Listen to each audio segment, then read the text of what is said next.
Esta es la Unidad Evangélica Televisión en un programa más para honrar a nuestro Dios junto con nuestro apóstol Dino.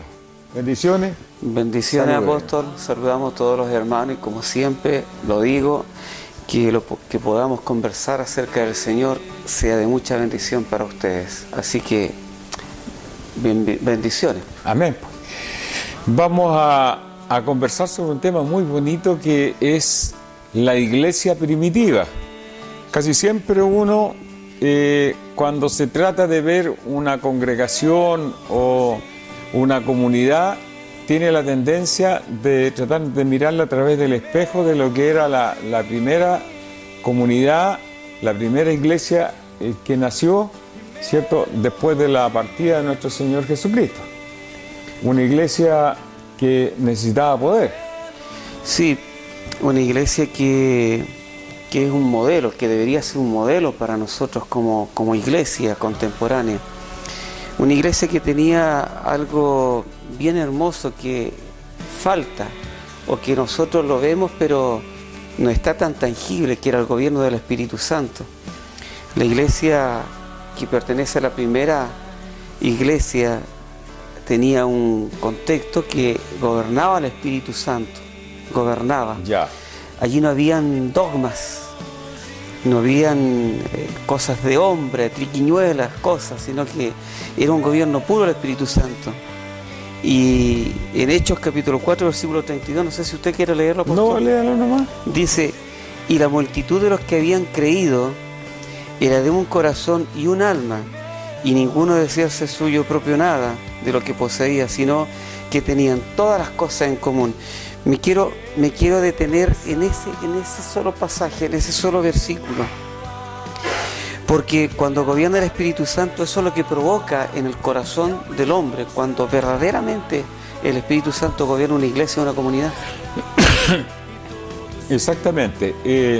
Nosotros lo teníamos como un modelo, pero también tenemos que decir de que la iglesia primitiva nació con una función. Una vez que ellos recibieron el Espíritu Santo, cosa que lo hicieron en el día de Pentecostés, 120 personas que vinieron como lengua de fuego repartida, y ellos en ese momento comenzaron a ser capacitados por el Espíritu Santo, principalmente para dar a conocer el nombre de Jesucristo donde ellos estaban, luego más lejos y luego más lejos todavía. Habían grados de distancia donde ellos iban a ir. Entonces ahí cometió un error grande la iglesia primitiva porque se quedó en el lugar como estacionada. Estaban predicando muy bonito, hasta que vino la persecución. Claro, y la persecución fue causante de que el Señor provocó la persecución para que la iglesia cumpliera el propósito. Recuerde que el libro de los Hechos dice de que los apóstoles se quedaron con algunos hermanos piadosos. Se quedaron con algunos hermanos piadosos en Jerusalén. Y prueba de que el Espíritu Santo gobernaba Hechos 13. Hechos 13 dice específicamente que el Espíritu Santo dio la orden, gobernaba la iglesia de Antioquía, no la de Jerusalén. Bien, exactamente así es. Ellos comenzaron a tener un grupo de oposición que no los dejaba ni siquiera predicar. Más o menos estaba sucediendo los problemas que estamos teniendo hoy día. Sí. Si ellos predicaban, los azotaban, ahí en el mismo lugar. Después vino la persecución, que fue peor. Pero yo quiero leer una partecita aquí, cuando ellos estaban reunidos y comenzaron a orar al Señor y le decían, y ahora, Señor, mira sus amenazas, los que no lo dejaban predicar, ¿cierto? Y da a tus siervos que con toda confianza hablen tu palabra. Ellos no querían el bozal, lo que ha hecho el alcalde en Ortiz, en Concepción, ¿cierto?, de hacer decreto para que no prediquen en la plaza, y ojalá nadie predique el Evangelio. Yo no sé por qué, pero era la misma cosa, o sea, no lo dejaban predicar. Dice que extiendas tu mano y hagas lo que impacta más el corazón de las personas, que son sanidades, milagros, prodigios, se han hecho en el nombre de tu santo Hijo Jesús. Y cuando hubieron orado, eso fue confirmado con un gran temblor. Tembló en el lugar. Es decir, la presencia de Dios estaba con ellos. Estoy leyendo en Hechos capítulo 4, del 29 4 versículos más, se largó a temblar. Y dice, y hablaron la palabra de Dios con confianza. Es decir, de ahí en adelante no tuvieron más miedo para predicar. Como que se inició una nueva etapa en Hechos capítulo 4 del versículo anteriormente a lo que íbamos a leer. Sí. Entonces, la iglesia primitiva tuvo que pasar por fases para poder confortarse, para poder aprender y luego ser lanzada al mundo. Porque gracias a ellos nosotros hemos recibido la fe. Sí, por supuesto. Es bueno pasar procesos, es bueno pasar situaciones, es bueno que la iglesia también pase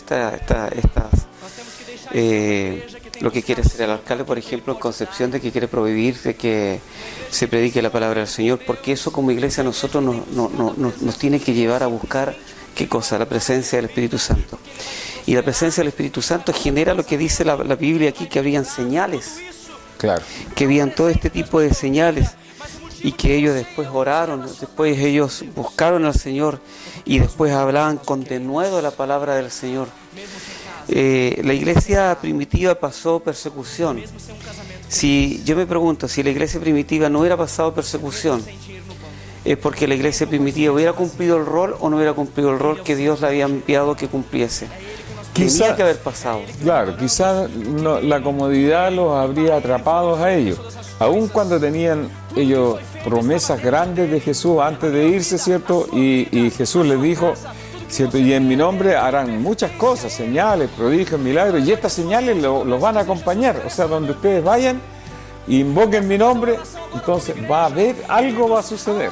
Y aquí quiero detenerme, perdón, apóstol, que ellos quedaron, si la iglesia hubiera quedado en la comodidad, y ese es el problema de la iglesia de hoy en día, que está en la comodidad. La iglesia está en la comodidad y por esa razón el gobierno toma control y dominio sobre la iglesia, porque la iglesia no está ejerciendo el poder que debería ejercer por el Espíritu Santo. Entonces la pregunta que nos podemos hacer nosotros, ¿tendremos que esperar una persecución? ¿Tendremos que esperar situaciones nefastas para nosotros? ¿Tendremos que esperar que Dios provoque? Porque el Señor provocó esto en la iglesia primitiva. Claro. ¿Tendremos que esperar situaciones que afecten realmente nuestras vidas como iglesia para poder despertar? ¿Por qué no podemos ser hombres y mujeres con conciencia, llenos de la razón de decir, nosotros somos cristianos y estamos aquí para manifestar a Dios? ¿Por qué siempre la iglesia tiene que caer en el letardo, en la comodidad, y Dios tiene que provocar algo para despertar? Bueno, damos gracias a Dios que la iglesia primitiva ellos salieron arrancando y los persiguieron tan fuertemente que los azotaban, inclusive murieron como Esteban. Tenemos varios mártires del principio. Entonces, una iglesia que salió antes que viniera el general Tito Romano a destruir Jerusalén, porque si no hubiese sido así y ellos en su comodidad hubieran estado todavía en Jerusalén, no tendríamos evangelio hoy día. No se extendería el evangelio. Claro, es gracias a que fueron perseguidos, que ellos iban arrancando por lo opuesto, y donde esa comunidad, la primitiva, ¿cierto?, iba, las señales los acompañaban. Y fíjese que la Biblia dice que aún así los que salieron le predicaban solamente a judíos, y predicaban también e incluían la circuncisión.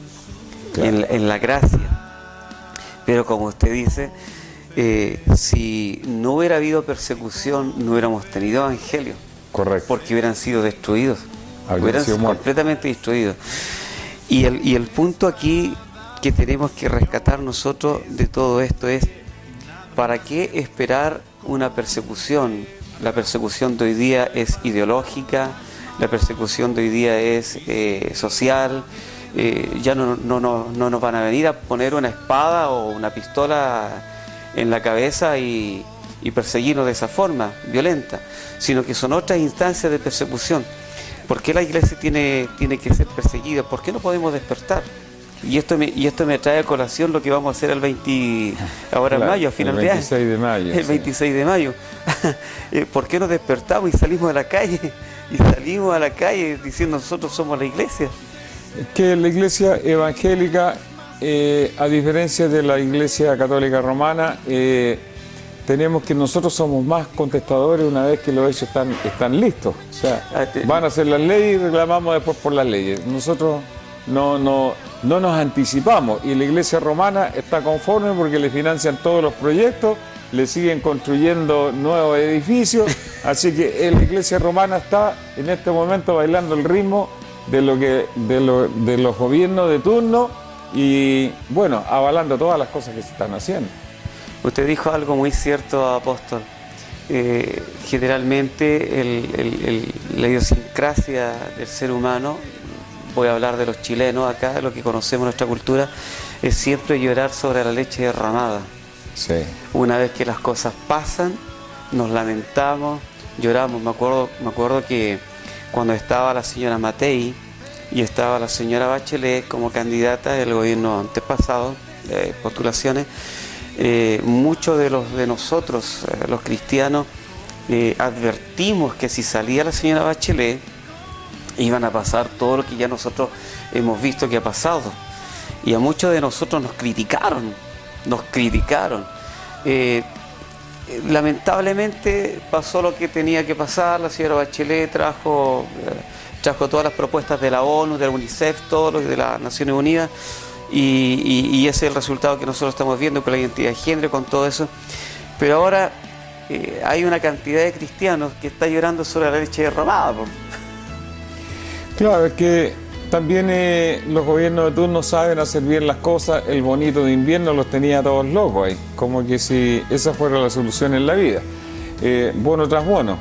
Bueno, Jezabel también era atractiva y gobernaba con una mano diabólica escondida detrás de la sonrisa, porque dice la Biblia que se pintaba con antimonio los ojos para verse lo más hermosa. Así que la miraban de afuera, se ve como toda la nueva camada que viene de políticos. Usted ve a la señorita senadora y parecen princesas, pero lo que hay detrás de ellos, entonces hay que tener cuidado. La iglesia primitiva se enfrentó a lo mismo. Los judíos no se quedaron con que le fueran a invadir sus territorios, predicando primero se llamó los del camino. Esta iglesia primitiva la llamaron los del camino, porque ellos predicaban el camino para llegar a Dios. Entonces, ellos se confrontaron con las autoridades hasta que vino la persecución que trajo la muerte, y ellos, ¿cierto?, al arrancar iban predicando, y damos gracias a Dios a eso, de que nosotros tenemos la fe que tenemos hoy día, y el nombre de Jesús fue dado a conocer, y tenemos que seguir con esto nosotros, con todas las dificultades. Alguien dirá, es que ahí se movía el Espíritu Santo, lo dirigía el Espíritu Santo, pero también estaban las cosas carnales, los pensamientos individuales, los roces entre ellos. Uno no se imagina al apóstol Pablo discutiendo con Pedro, ¿me entiendes? Y discusiones fuertes. Claro, inclusive negándose a salir a evangelizar con algunas personas. Habían roces bastante fuertes, pero en el medio estaba el celo por la obra de Dios. Y ese celo por la obra de Dios llevaba a que todos ellos tenían todas las cosas en común, habían creído solamente eran de un solo corazón, ninguno decía ser suyo propio nada, de lo que poseían. Ese celo por la obra los hacía estar juntos. Claro, imagínense que la Biblia enumera una persona que no da bien, habla así nomás livianamente de él, dice, una de las personas de los apóstoles por sobrenombre Bernabé, algunos dicen que era hermano de Jesús, que interpretado es hijo de consolación y levita natural de Chipre, puede haber sido que la propiedad que tenía la tenía en Chipre. Dice, como él tenía una heredad, la vendió y vino de los discípulos en el mismo capítulo 4, el último versículo, y como tuviese una heredad la vendió y trajo el precio y lo puso a los pies de los apóstoles. No lo rajuñó con nada, no se quedó con nada, sino que me dieron 40 millones por mi casa, toma, ahí están los 40 millones de pesos, y con eso podían enviar misioneros, podían sustentar la obra, y la gente los admiraba y se gozaba, porque con todo y todo eran el mejor ejemplo de sociedad, la iglesia primitiva. Con todos los problemas que podrían haber tenido, de los roces, de la relación entre ellos, ellos tenían las cosas bien claras, tenían las cosas pero claritas. Y usted dijo a los chilenos, no le sacó una alita, no le sacaron. Aquí, por ejemplo, hay algunos hermanos que hablemos del diezmo, ¿ah? Porque el diezmo es para sustentar también. Dan el diezmo del total líquido, ¿ah? Del total líquido, pero si nosotros vamos a la planilla de liquidación, tienen anticipo, compraron con la red compra, pagaron esta cuenta y esa plata, ellos están cayendo en sacarle una alita. Claro. No están dando como debería ser. Es que la iglesia de turno también lo enseña, dice, hay que dar hasta que duela. ¿Cuándo le ha dolido dar? Uno hay que dar con gozo. La diferencia es esa. Fíjese que, volviendo al tema, pese a todas las cosas, la iglesia sabía dar y traían toda la plata de las heredades y la ponían a los pies de los apóstoles. Y dice la palabra del Señor en un capítulo anterior, y ellos repartían según la necesidad del pueblo. Qué lindo. Ellos repartían según la necesidad del pueblo. La capacidad que tenían los ministros del Señor de recibir, pasémonos a este tiempo, o al tiempo antiguo, porque es lo mismo, millones. Claro. Millones. Porque la heredad que tenía Bernabé, tendría que haber valido, si lo traemos a este tiempo, millones. Claro. Entonces, ¿qué hace un ministro de Dios cuando le entran millones de pesos? Claro, ellos estaban encargados de repartirlo. Bueno, por eso, siguiendo yo creo que este mismo ejemplo, la iglesia más grande que tenemos en Chile, la iglesia romana, cuando hay algunas mujeres piadosas que han sido de la misma fe, le ponen 2, 3 sacerdotes esperando ahí que se muera para que deje toda la herencia a la iglesia romana. Y así, ¿cierto?, han logrado tener los tesoros, que tuve la suerte de conocerlo en Roma, en el subterráneo. Eso es como una pequeña ciudad llena de coronas de oro, llena de regalos que han recibido ellos. Tienen tanto oro que podrían mantener un año el mundo ellos, financiar la pobreza, el hambre del mundo, pero no lo van a hacer jamás. Y el Banco del Vaticano es uno de los bancos poderosos. Entonces, ellos no hicieron lo que estamos comentando acá, no lo repartieron a los pobres, sino que se enriquecieron y han pasado a ser como un poder, otro poder en el mundo. A veces se critica un poco a la iglesia evangélica con respecto a esto, y vuelvo al tema de los diezmos. Una vez una persona me dijo, no solamente una persona, varias me han dicho, oye, pero la iglesia católica pide el 1%. Y ustedes piden el 10%, pero los robos que han hecho ellos, porque son robos, claro. No son, hay que hablar las cosas como son robos. Lo que usted dice, los tesoros que tienen allá en el Vaticano son robos que le han hecho a las naciones. Tienen los tesoros más grandes, y eso es verdad. ¿Cuánto cuesta beatificar una persona? Además, nosotros los pastores andamos en bus, ¿me entiendes? Algunos que ya tienen auto andan más en auto que en bus, pero todavía andamos en bus. Los sacerdotes y los curitas no andan en bus. Y cuando se nos echa a perder el auto tenemos que andar empujando. Empujando. Claro. Hoy día ando en bus porque no tengo benzina. Claro. Pero la iglesia primitiva, con todo y todo, el ejemplo más grande que sacamos de ellos fue la obediencia ciega a Jesucristo. Ellos sabían de que tenían que salir a predicar y salieron a predicar. Cuando vino la persecución, yo creo que muchos la entendieron. Hay una razón por la cual nos están persiguiendo, y era que Dios quería que el evangelio corriera como ríos por todo el mundo, porque con esos 12 y uno era ladrón y se perdió, los 11 iba a ser salvado el mundo, porque de ahí nació la iglesia primitiva y se agregaron y siguen agregándose, y en este momento nuestra fe cristiana es cuantitativa. Tenemos muchos cristianos y tenemos mucha gente de buen corazón que saben que la iglesia evangélica reparte, tiene comedores, tiene ayuda a los niños que van al colegio, ahora los morenitos que están llegando de todas partes. Y mire, sea el error que sea, aunque el gobierno nos haga pagar a nosotros, la decisión es de ellos, porque los pasajes no se los pagan ellos, alguien se los paga para que vengan hasta acá, pero los traen y acá se desentienden. O sea, estamos mal, como dijo alguien. Sí, eso es verdad lo que usted dice. El gobierno se desentiende en todo esto. Entonces nosotros como enseñanza, pese a todos los roces que podemos tener, pese a todas las diferencias que podemos tener nosotros, rescatemos lo positivo, lo bueno de la iglesia primitiva. Rescatemos lo bueno de esta iglesia, que tenían todas las cosas en común, que no cerremos la mano. Y con este tema de los morenitos, que ya se está poniendo oscura la cosa aquí en Chile, sí, con tanto moreno. Sí. Nosotros como iglesia tenemos que hacer algo. Tenemos estamos haciendo. Sí, yo sé todas que las iglesias, no todas las iglesias en general están apoyando, están ayudando ya. Sí, a las comunidades que vienen, a los inmigrantes que vienen de afuera, y teniendo esa visión de tener como ejemplo la iglesia primitiva, rescatando lo bueno y poder extendiendo la mano, pero no la mano vacía, sino que la mano con algo, porque ellos repartían según la necesidad. Y esta gente, tanto nosotros acá en Chile, gente nuestra, como los inmigrantes, están teniendo necesidad. Y ese es un punto importante que nosotros tenemos que entender. No seamos como la Iglesia Católica Romana, que hagamos las cosas por interés, porque por un lado, como usted dice, están dando la extrema unción, y por otro lado están con la manito, claro, o con el firma aquí antes de que muera, firma acá. Claro. No seamos con la Iglesia Romana. Sepamos administrar los recursos y los bienes que Dios nos da.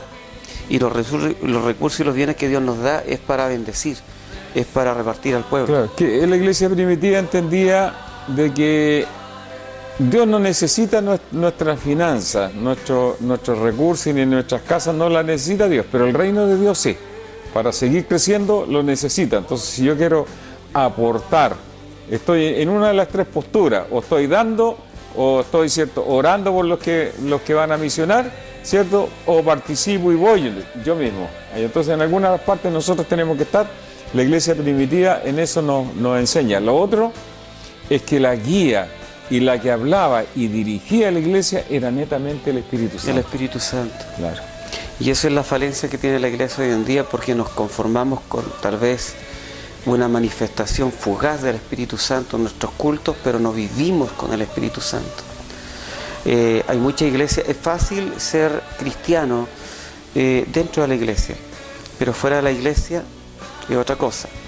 Cuando nosotros decimos que vivimos y dejamos que el Espíritu Santo, y vivimos por el Espíritu Santo, es tanto dentro como afuera.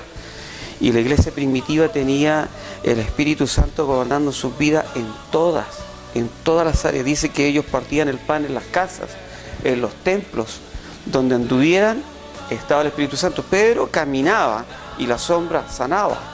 No era la sombra, era el Espíritu Santo que iba con él. Claro. Y ese punto es importante, que la iglesia tiene que recuperar, el Espíritu Santo. Y yo creo que así el gobierno no tendría tanto poder sobre nosotros. Bueno, la idea es que el gobierno de Dios esté en la tierra, y lo va a hacer solo a través de sus hijos. Pero nosotros estamos muy distantes porque somos egoístas, siempre miramos cómo voy yo. En el principio la iglesia primitiva no era así, a ellos les daba lo mismo morir en el circo y que se burlaran de ellos.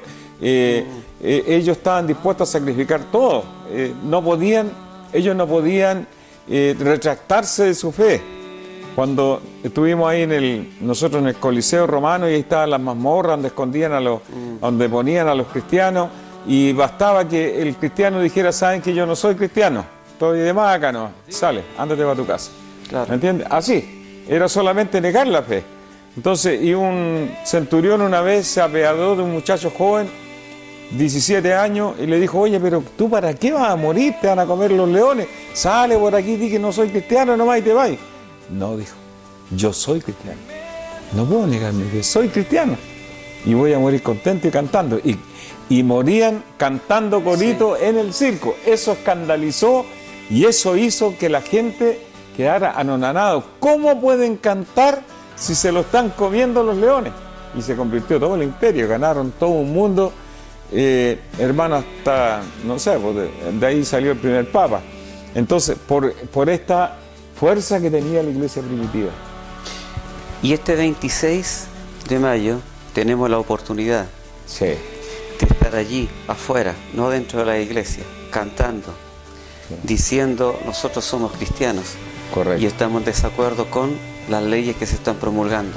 Sí, no queremos. 26. No queremos matrimonio homosexual, no queremos que se asesinen a los niños en su propia casita, en el vientre. Creemos que hay más soluciones. Hermano, la Iglesia evangélica está a favor de la familia y la vida. No queremos que la ideología de género nos vaya a llevar.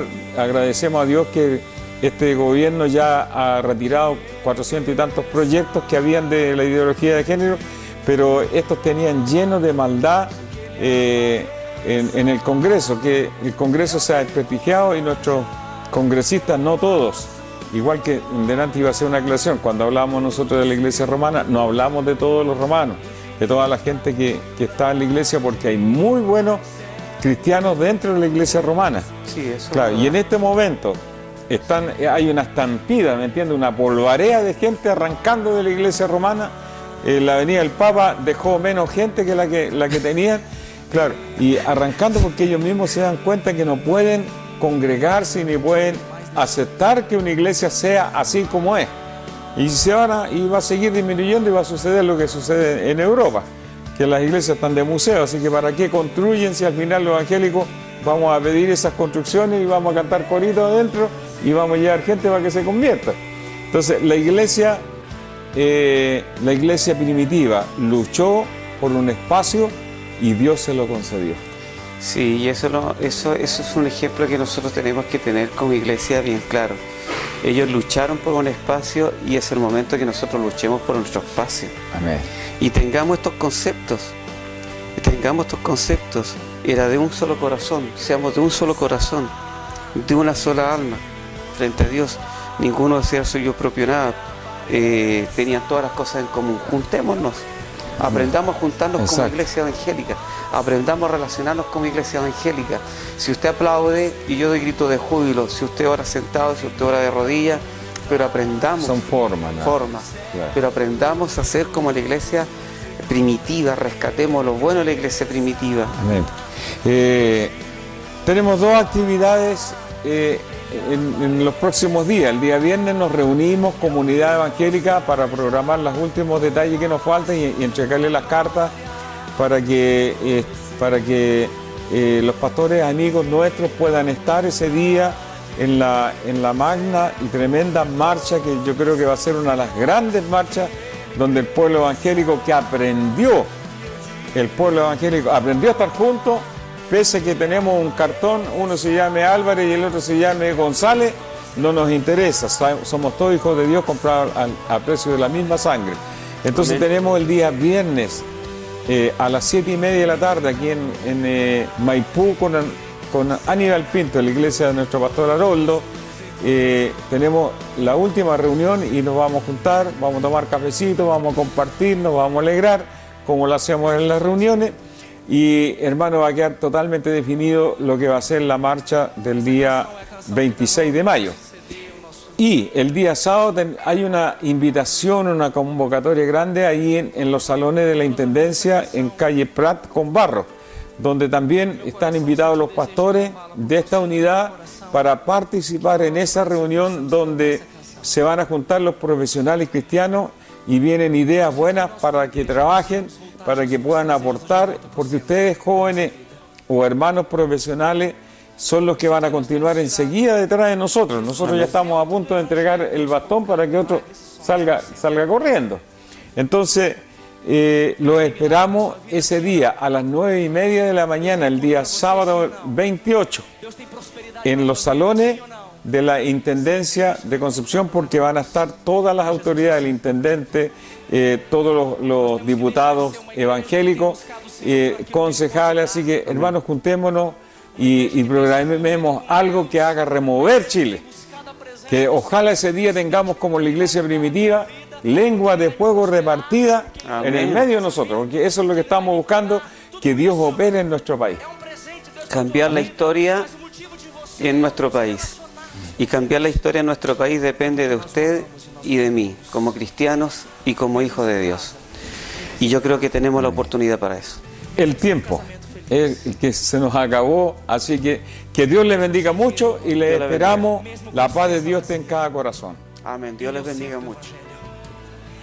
nós buscamos, é a Ele que nós adoramos.